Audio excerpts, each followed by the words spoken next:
The Santa Cruz County Probation Department Juvenile Probation Services Division exists to serve and protect the public, hold juvenile offenders accountable for their behavior, while offering juveniles and families services designed to improve their quality of life.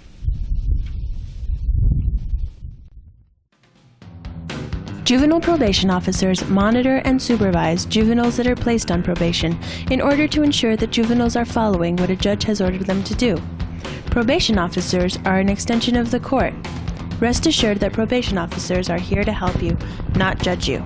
Furthermore, you and your family will be treated with the utmost respect at all times, regardless of whether or not you follow the conditions of probation. Your probation officer has provided you with your court-ordered conditions of probation. Your signature on the document indicates that you understand each condition and that you acknowledge having been provided with a copy of these conditions. Although your probation officer has read and explained each condition provided to you and given you examples of what you can and cannot do, let your probation officer know right away if something is not clear. Your probation officer will be happy to go over anything that is not clear or requires further explanation. Juveniles that are placed on probation participate in one of two programs. Juveniles may be placed on standard or intensive probation. Each program consists of 3 levels. Standard probation has minimum, moderate, and maximum supervision. Intensive probation, meanwhile, consists of Level 1, Level 2, and Level 3. Level 1 is the most restrictive, while Level 3 is the least restrictive. Under both standard and intensive probation, the juvenile must obey all federal, state, county, and city laws. He or she is not to own or possess any weapons or dangerous instruments. He or she is not to use or possess any drugs, paraphernalia, alcohol, or tobacco. The juvenile must submit to having his or her person and property searched or seized with or without probable cause, and with or without a warrant. And he or she must perform community service.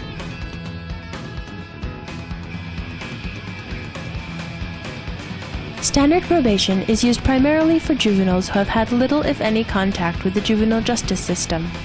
These juveniles have been found responsible for committing mostly non-serious acts of delinquency and are usually considered low to moderate risks to reoffend. Juveniles can expect up to and including any of the following conditions: a 7 p.m. curfew, 2 drug tests per month, 36 hours of community service work, and a minimum of 2 visual contacts with a probation officer a month. Intensive probation is for juveniles who commit more serious crimes or have had numerous contacts with the juvenile justice system. These juveniles are being placed in this program instead of being sent to the Arizona Department of Juvenile Corrections, the juvenile version of an adult prison.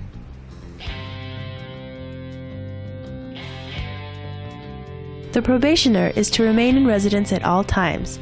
He or she can leave for the following exceptions with prior approval from a probation officer: to work or attend school full or part-time, to meet all other imposed obligations, or to take care of personal errands. Under intensive probation, there is a 32-hour activity requirement for positive and productive activities such as school, work, counseling, community service, athletics, or other school-sponsored activities. You need to know that failure to follow the judge's orders will result in consequences. For example, you may be required to meet with your probation officer. The officer may give you a verbal warning as a result of your behavior and discourage you from engaging in other forms of inappropriate behavior. The probation officer may deny certain privileges or impose temporary curfews.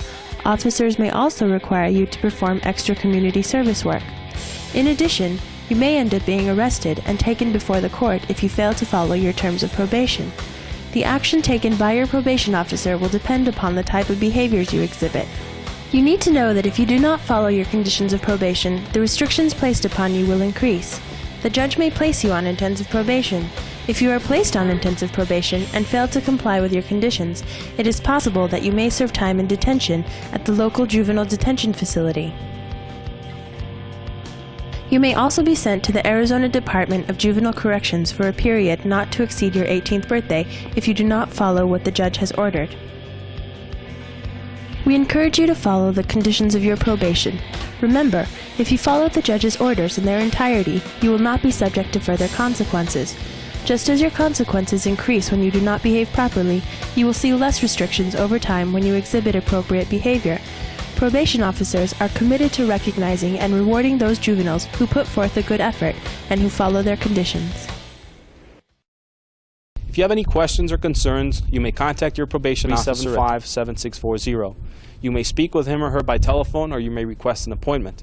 Of course, in the event that you have any concerns over the way you are being treated or how your case is being managed, speak with your probation officer about your concerns.